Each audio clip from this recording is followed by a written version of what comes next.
being the general manager of a place like that, you're basically just walking around with a stick of dynamite in your pocket. Hey, what's going on, guys? It's Matt, and I am here with the 6-time California Restaurant Association winner for Best Bar out of San Diego, California, my buddy Javier. How's it going, Javier?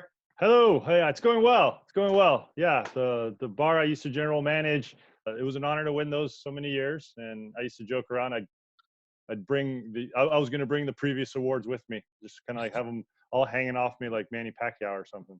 That's hilarious, man. So you've been a vet in the trenches. You've been a restaurant manager. You've trained staff at other restaurants. You've been a consultant for restaurants, and now you are a marketer for restaurants down in San Diego. Yeah. But tell me, like, a little bit about your backstory. How'd you get started in the food and bev industry? All right. Well, a long time ago, I ran an agency with some friends of mine. We were called Let It Ride Design. We were a print we call ourselves more of a creative marketing and design company, but we specialize in doing graphics and printing of shirts and banners. So a lot of our clients were restaurants. So once that kind of ended, I call it the band broke up. I became a line cook. I mean, the old saying is, if you don't know what to do, just go out there and flip a burger. And that's exactly what I did. I went out and I was a line cook at a restaurant that was one of our clients. Actually, we became really good friends with the owners.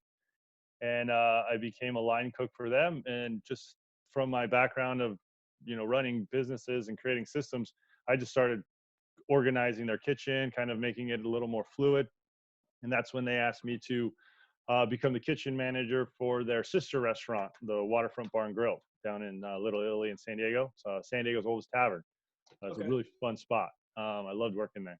And then after doing that for about 6 months, they asked me to become the general manager. That place was open from 6 a.m. till 2 a.m. in the morning. So I used to say, being the general manager of a place like that, you're basically just walking around with a stick of dynamite in your pocket.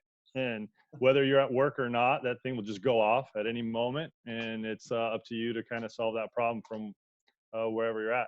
So yeah, you mentioned the waterfront, and I've been there years and years ago when I moved to California, and it's a great spot. One of the ones, I guess you guys were unofficially named like the friendliest bar in San Diego, right? How'd you guys get that kind of like unofficial title?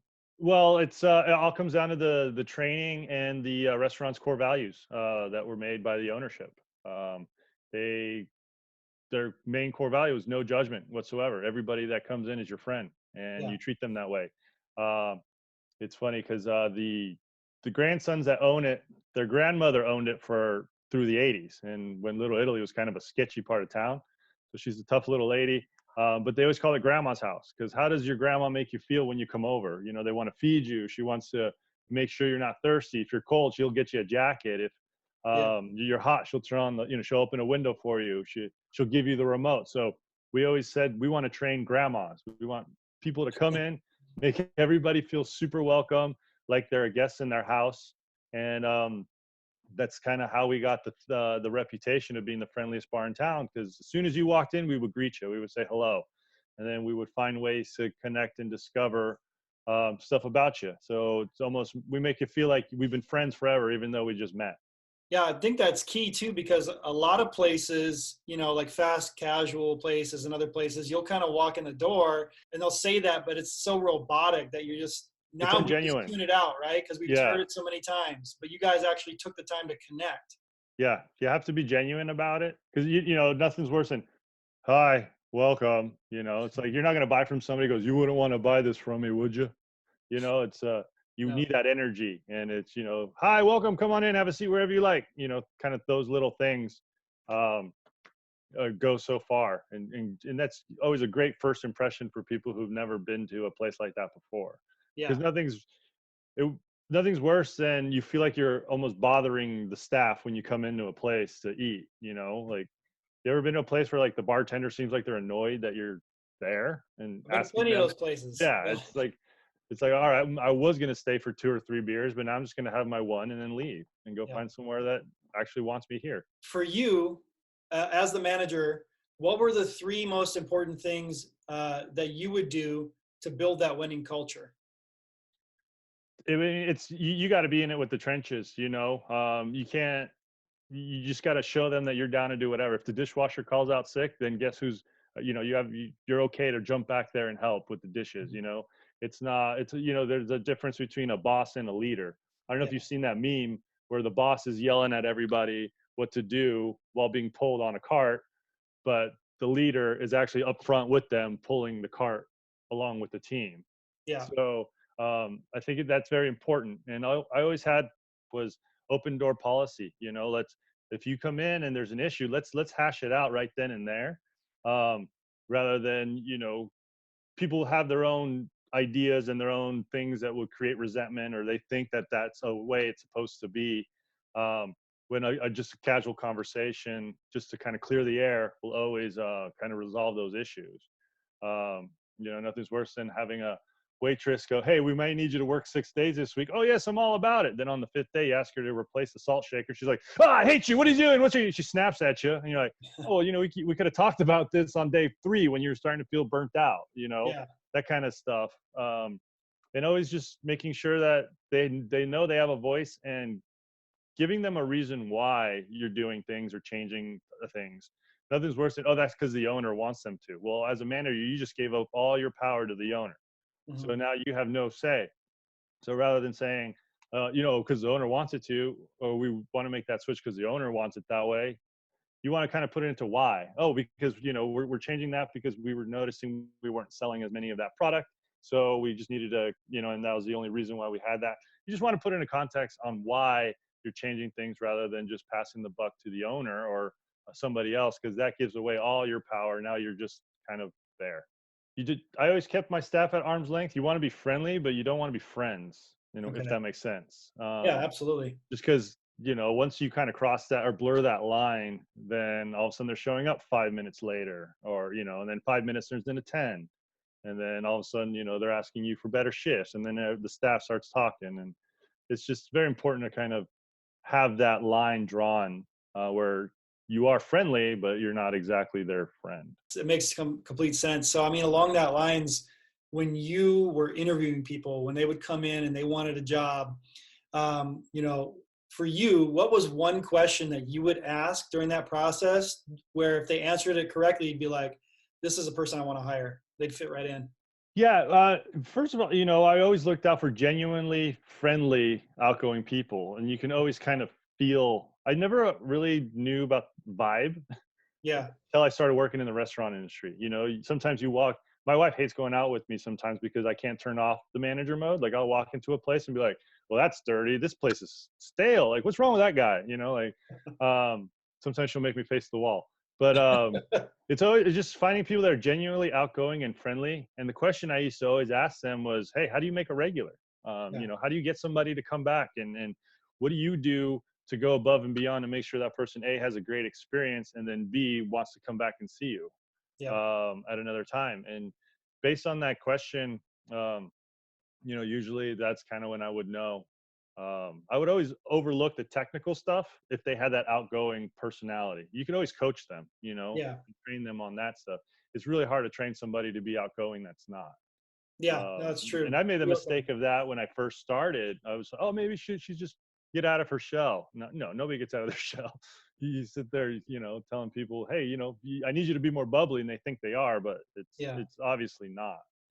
So And then perfect. So you're looking for that like intangible factor that, that you can't really put your finger on until you sit down with them and yeah, meet them, that you can figure out and you be like, all right, this is the right kind of personality, and the rest we can just train. exactly. Yeah, it's the personality that makes people feel comfortable. And I always say, yes, we sell beer and food, but the number one product that we sell is comfort. If we make somebody comfortable, Thanks. then they're going to stick around and have the extra 2, 3 beers, or they'll call their friends to come and meet them, or maybe they'll eat some more later, or they'll Yeah. stick around and watch the game or something. If you're selling that comfort, then that can totally increase your average checks by a good amount. So Oh, and no, that's a great tip. And I was going to ask you finally for the last question is, any tips, anything you can share that's like a little nugget, that you don't see, like when you go into places like you talked about your wife, has to tell you to knock it off and turn off the manager. But when you go in, what's the things that you see where you'd be like, man, if they just would do this, then things would turn around and be a great place. It's just engaging with the guests. Nothing bothers me Simple. more than when you see the staff huddling with each other or talking behind the server station with each other. Like as a manager, I'd kind of walk in there and just go, scatter. Like go talk to guests. You guys can talk to each other anytime, but these guests are here. Go talk to them, and that includes the support staff as well. Nothing's worse than a busboy or barback coming by your table and clearing stuff, and you want a refill on something, and they don't even acknowledge that you're sitting there. Yeah. And it's just a simple, hey, can I get you guys anything? I can just let the server know. Yeah. It's just those little things. And guests are very understanding. So if they see you're busy and all you go, hey, I'll be right with you, you just bought yourself 5 minutes. Yeah. And then in their time, then they relax, because the moment they sit down, their clock starts ticking, like their clock starts running. So that's why you want to start and just greet them as soon as possible, so that you can kind of buy yourself more time, and then they'll be more understanding and a little more forgiving, and that kind of stuff can prevent Yelp reviews. And now everybody has a megaphone that they can That's huge. just either it's a good thing and a bad thing. I loved it as a consumer, but as a restaurant owner or manager, it's tough. Yeah. And also something that I did is a lot as a manager, table touch. Find out. Would require my staff to, hey, is it somebody's first time here? And if it is, or let's say we're running an offer or a promotion and they came in because of that promotion or offer, I would tell them, make sure you let the manager know, so the manager can come introduce themselves and greet them, and then give them an invitation back. That little touch makes people feel so special. A lot of people feel that they get the manager when there's an issue, Yeah. but that's being reactive. You want to be proactive. And as the manager, you're kind of the host of the party. So you want to kind of, I call it the shaking hands and kissing babies shift sometimes, when I would just floor manage. You just walk around, make sure everybody's good. Don't be afraid to, jump in and make some cocktails or, run some food. But you're in there to just make sure that everybody's having a great time. And if they're not happy for any reason, it's your job to make them happy. If there's anything else that I would add, it's just all about the experience, all about how you make people feel. And that's what we've talked about today, is if you can make people feel welcome, and as a manager, your responsibility is just to host the party and make everybody feel welcome at that party, dude, you can be just like the 6-time California Restaurant Award winner right here for bars. Yeah, I mean, My I buddy can't take all the Javier. credit for that, but thank you. I will. No, man. Hey, But yeah, I it mean, starts at the top. yeah, just Yeah. one last thing, like you can run the best marketing program in the world and get people to come and visit you, but if they're not having a good experience, they're never going to come back. Yeah. And Truth. as we're always talking about the cost of customer acquisition and then lifetime value. Yep. That person can pay for themselves very easily if they come back 3-4 times in a month. Exactly. Yeah, absolutely, man. All right. All right, Javier, I thank you so much for your time. And guys, we will see you on the next podcast. Take care. All right.